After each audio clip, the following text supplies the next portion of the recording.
Hello, everyone. Thank you for tuning in to the New Mainstream podcast, where we explore the impact of multicultural consumers on marketing and media. I'm your host, Mario Carrasco, and co-founder of Think Now. Hey, everyone. Welcome to the New Mainstream podcast. I'm your host, Mario Carrasco, where we explore the shifting cultural landscape of America, how brands, marketers, and industry leaders can engage in a meaningful way with today's diverse consumers. Excited to have our guest today, Hernan Tagliani, a leading multicultural marketing expert, CEO and founder of Tagliani Multicultural, and best-selling author of Multicultural Mainstream, The Power of Hispanics in Consumer Marketing. Hernan has spent his career helping Fortune 500 companies authentically connect with multicultural consumers, particularly Hispanics, one of the fastest growing and most financially influential demographics in the US. We'll discuss why multicultural marketing is no longer a niche strategy, but a business imperative, and how brands can help build real, lasting connection with diverse audiences. Hernan, welcome to the New Mainstream podcast. Thank you, Mario. Really appreciate for the opportunity. Yeah, excited to talk to you. So you've been at the forefront of multicultural marketing for years. I've followed your column. You write for Entrepreneur, right? I write for Entrepreneur, yes. The business journals, Adweek. Yeah, so you've been a long time thought leader there, and tell us a little bit, how has the landscape changed? Obviously, we're going through a big change now this year in 2025, but what are some of the shifts that you've seen since you've started in multicultural to now? Well, definitely, we're going through a cultural and demographic shift, regardless of what the current administration think.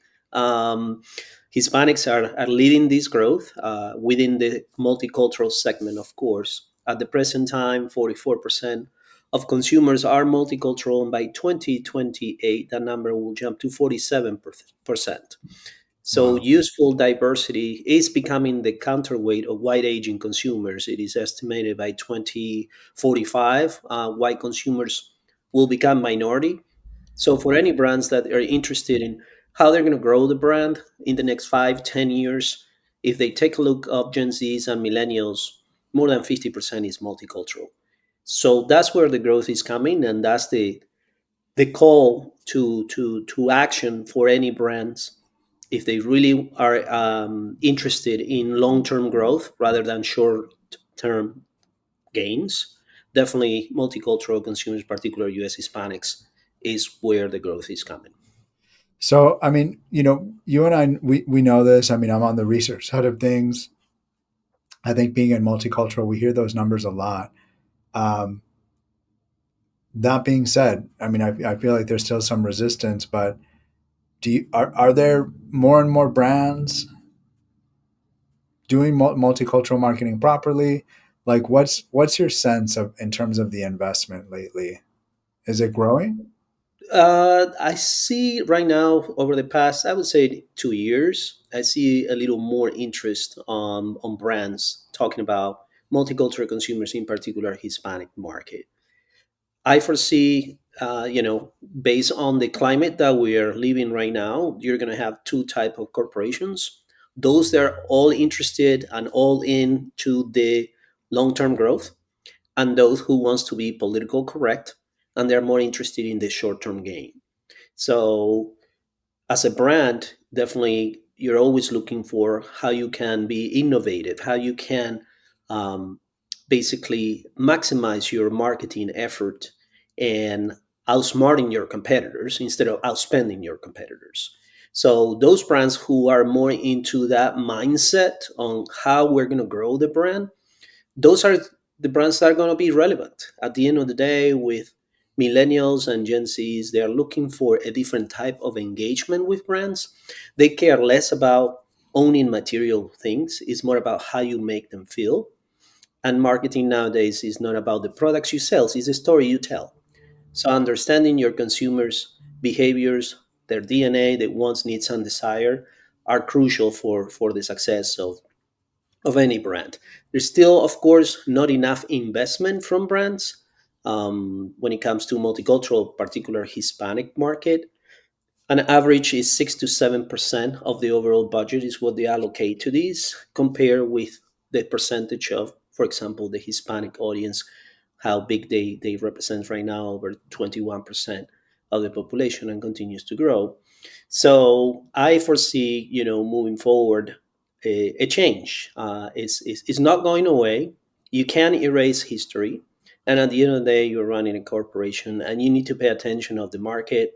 You need to pay attention the footprint and the community you serve, and that has to be basically transported and reflected in the way you communicate to the different audiences, the values that you stand for, and consumers are the one who will be driving that growth.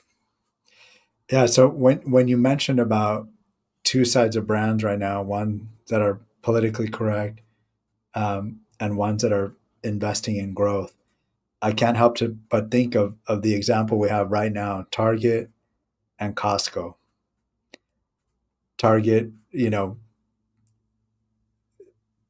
getting rid of DEI and bringing in diverse suppliers, right? They were really good about highlighting Hispanic creators in their store, selling their items.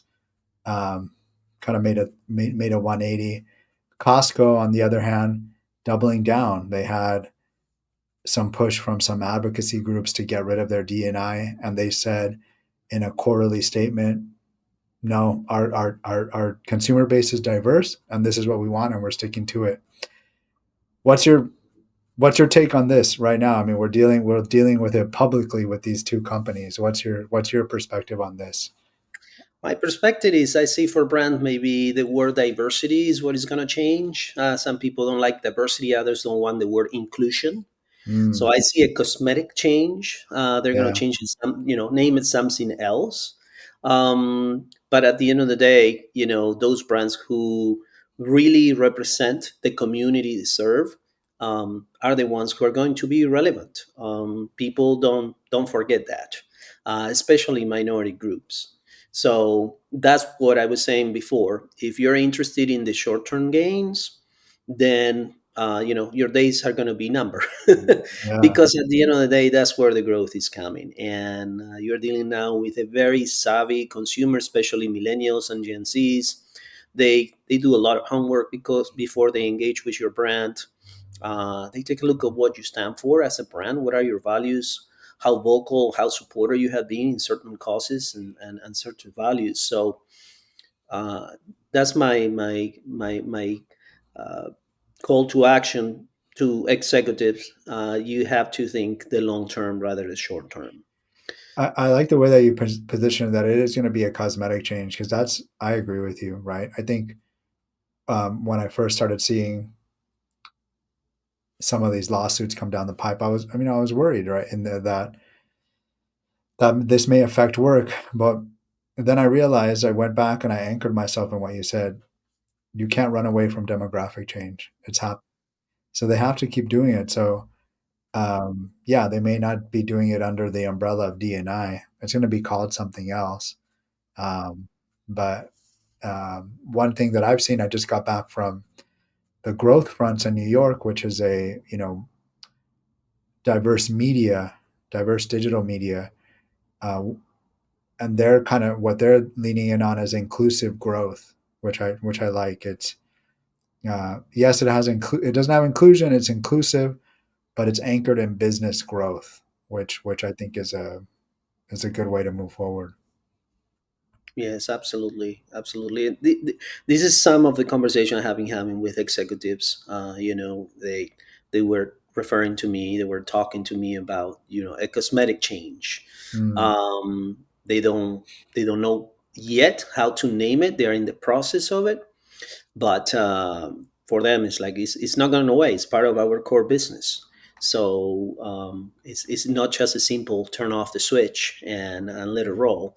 It's so interconnected in our culture as an organization, our brands, the consumers we serve. So we will continue doing this for sure. So the same with what we have seen about the administration removing Spanish language on assistance of all different um, government or department. This is a great opportunity for brands to be vocal and have assistant in Spanish. So it depends on how you see the challenge. You know, every challenge that life throws at you, there is a seed equivalent of benefit. So it depends on how you see it. I think this would be a great opportunity for brands to own that piece of the pie. If the government is not supporting enough, then it's our chance to be supported, and it's our chance to potentially invest in Spanish speaking digital and SEO perspective.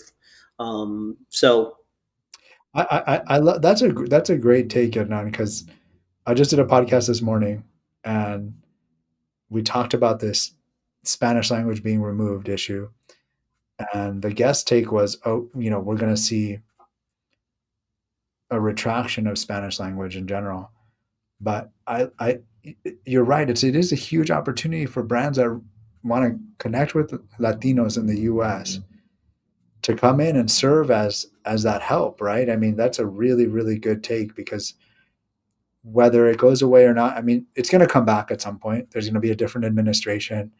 Spanish will come back, but if you could be that go-to right now, you're going to create brand loyalty that is going to last for decades, right? exactly, and the Spanish language is not going to go away. On one No, end, you have a very strong rooted Hispanic community in this nation. We are the second largest country with the highest percentage of Spanish speaking after Mexico.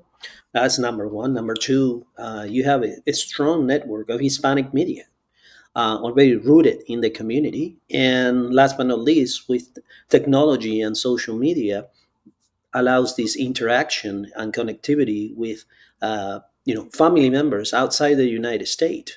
So that's why I don't foresee Spanish language going away. I think it's a great opportunity for brands to capitalize on more than ever, and taking advantage of the current situation, and they're going to be in really good shape. no, I love that position, because that's positive positioning. I like that. So you've shared some great statistics. I mean, in terms of growth, 100% of the growth in this country coming from diverse audiences, second largest Spanish speaking nation in the world. And yet, many brands are still see multicultural marketing as an add on versus a core strategy. Why do you think this out? Why is this thinking outdated, and what's the risk there for brands? Well, I think it's outdated in three, three, three different points. One, there's still a lack of information and perception, uh, the education part. That still on some executives, they're stuck in their mind. As you know, running corporation, a lot of them, they are driven by personal bias. And then they look at the news, or they listen to the news, and they talk about Hispanics is illegal crossing the borders, which is incorrect. At the present time, just to give you an example, is a little over 68% of the Hispanic population is U.S. born. 68% are part of middle to upper class. 11% is affluent. 55% is second generation. So I was looking at the numbers from Homeland Security the other day about what percentage of people are living illegally or are undocumented in the United States. According to Homeland Security, it was around 11 million people living undocumented in the United States. Now, that doesn't mean it's just Hispanics, it's undocumented from all over the world. Total. Mexicans represented around 4 million of that 11 million. And if you compare with 350 million living in the United States, so you're talking about 1%. So all this big bluff going on the media, we're talking about 1% of the population of people that are undocumented.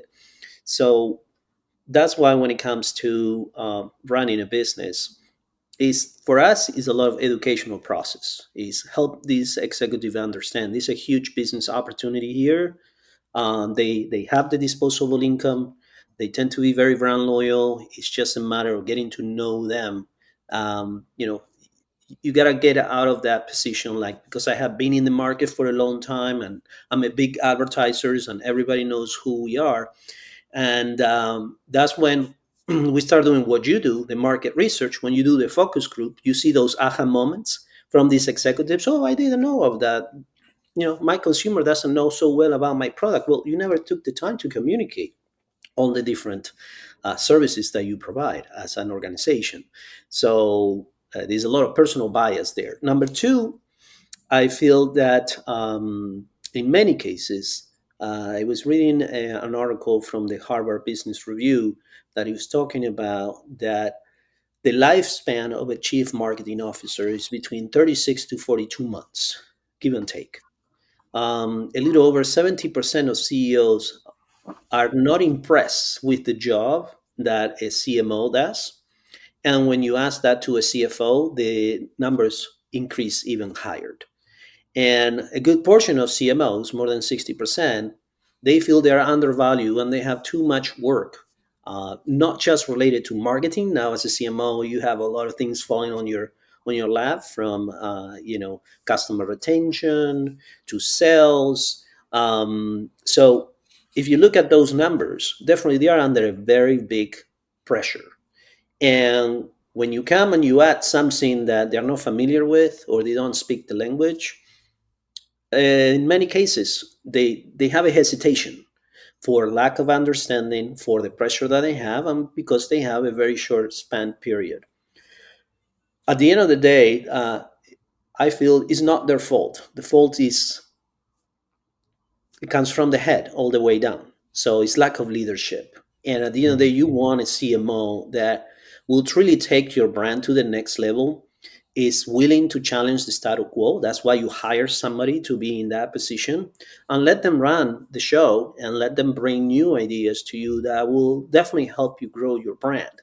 So I have encountered so many meetings with CMOs, very smart people, that they are all for it to do multicultural, but when it comes to the C-suite, that's when the pushback starts. So it's a challenge for them. That's why in our case, I like to talk to, besides CMOs, CEOs, because I want change as an author and as a business speaker. I want change, and how you bring change by talking to the head. Change has to come from the head all the way down. And last but not least, I also see, the lack of um, giving time for things to work.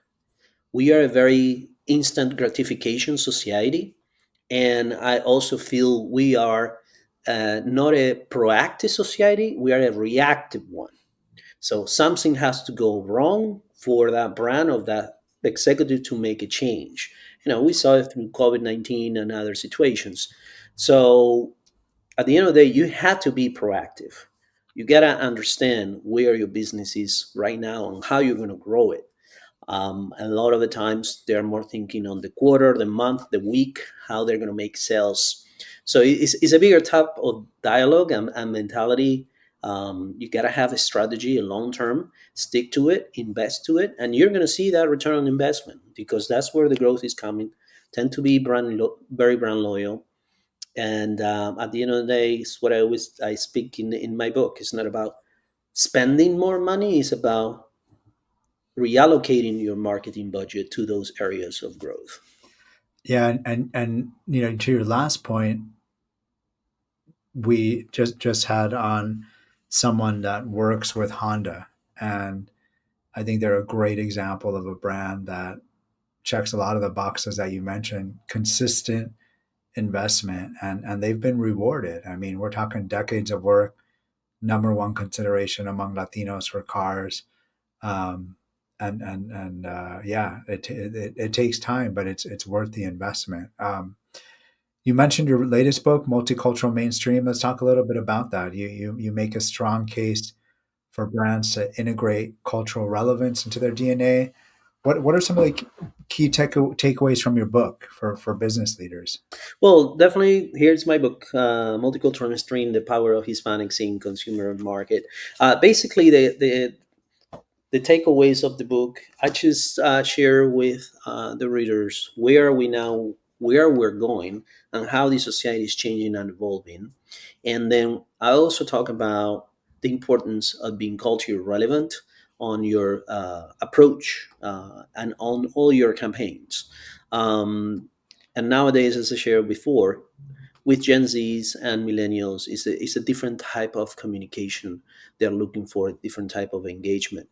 So understanding how to uh, present your brand to them, how to build this long-term relationship with them, this impactful campaign, is what at the end of the day is gonna grow and flourish your brand.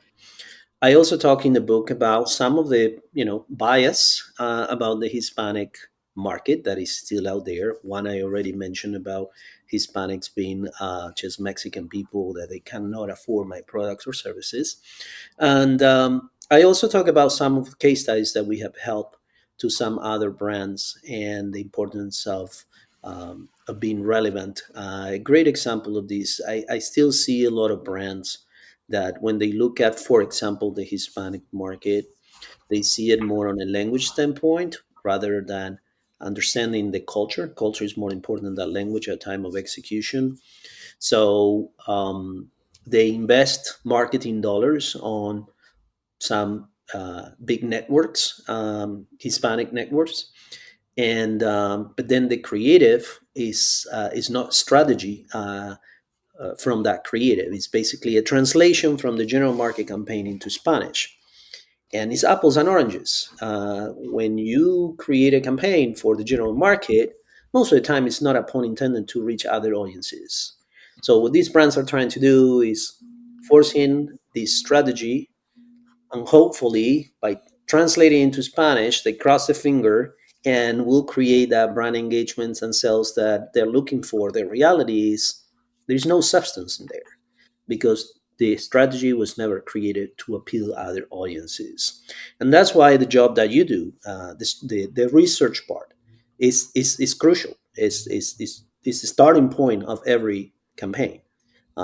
Understanding the consumer's DNA is what is going to help you to create those passion points, points of entry, and then from there, how you have a really relevant, culture relevant, creative and communication that will truly engage consumers in the right way. A great example of these, people get caught up into language, right? And sometimes I get feedback or pushback from some executives like, well, I want to reach a more acculturated Hispanics. He prefers to speak English. I don't need to do any changes on my creative. I'm like, it's incorrect. Even if you do it in Spanish or you do it in English, your message has to be culture relevant. So it won't resonate to them if you don't make adjustments at time of execution. And how you do that? Starting with the research. It's like saying that Americans and Australians are the same because they speak English. So a campaign in Australia is not going to work as successful in the US. You had to make adjustments. The same applies with the Hispanic audience. And again, just because you have been in the market for a long time, it doesn't mean everybody knows who you are. I talk about this in the book. You and I, we can be neighbors for 20 years, but I never introduced myself to you. So I don't know anything about Mario, and you don't know anything about Hernan, besides saying hello when we walk our dog every morning. So if I don't invite you and say, hey, come to my house, I want to get to know you, let's have some drinks, that's when you make that connection and that relationship. This is where brands they get lost in there. They just assume that because they have been in the market, everybody knows, every Hispanic consumer knows who they are, and the reality is they may have some understanding, but not truly have what really makes a difference to do business with you compared with other competitors. I love that neighbor analogy. That's great. And it's so true. Um, in your book, or in general, do you share some case studies of brands that have gotten multicultural marketing right, and what lessons that we could take from that as marketers? Yeah, yeah. In my book, I talk more about brands that we have helped. I can, based on confidentiality, I can say what Sure. brand it was, but I give some case studies on how they were reaching the Hispanic market and how we helped them pivot and be successful at the present time. There are some brands out there, like what you're saying. You work with Honda, Toyota, Lexus are some other really good ones. AT&T. I feel AT&T has done a really good job. McDonald's was really good, but now it's pushing back, which is sad. Yeah. uh, Target, Walmart, another one that we're very pro diversity, equity, inclusion, and Hispanic consumers. But at the end of the day, there are a lot of brands out there that are very interested to keep the momentum going. And Yeah. I have seen since the year started a lot of conversation with some really good brands that they are like, we're all for it. We need to do something about it.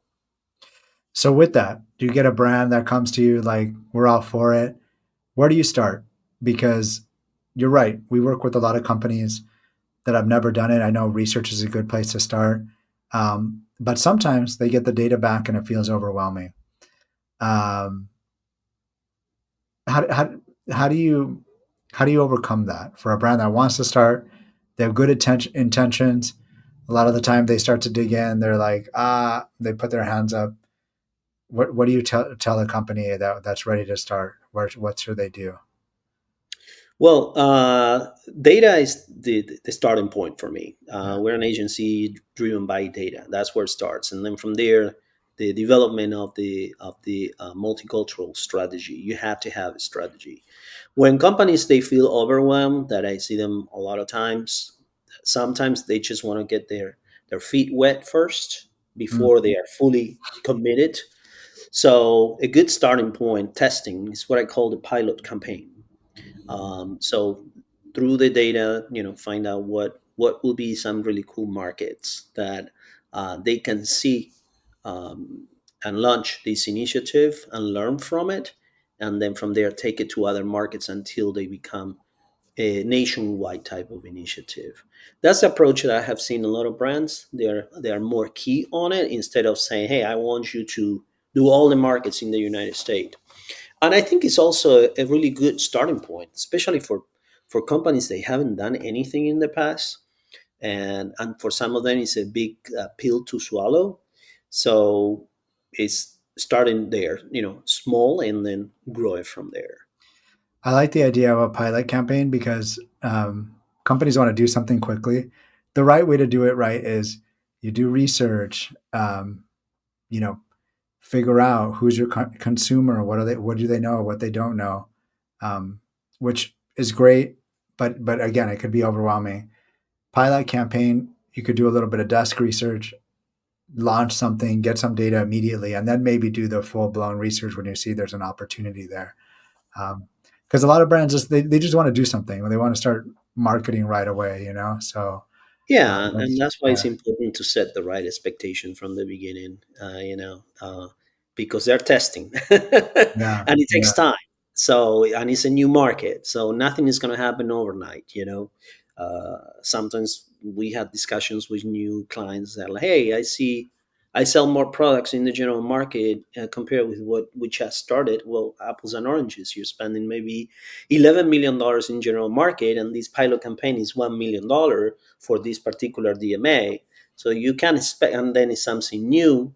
You have never talked about, reach out to this audience before. So you got to give it time, But once you start building that relationship and you have that consistency, that's the word, consistency, Mm. you're going to see a higher return on investment for sure. So looking ahead, we're still in the beginning of the year, Q1 of 2025.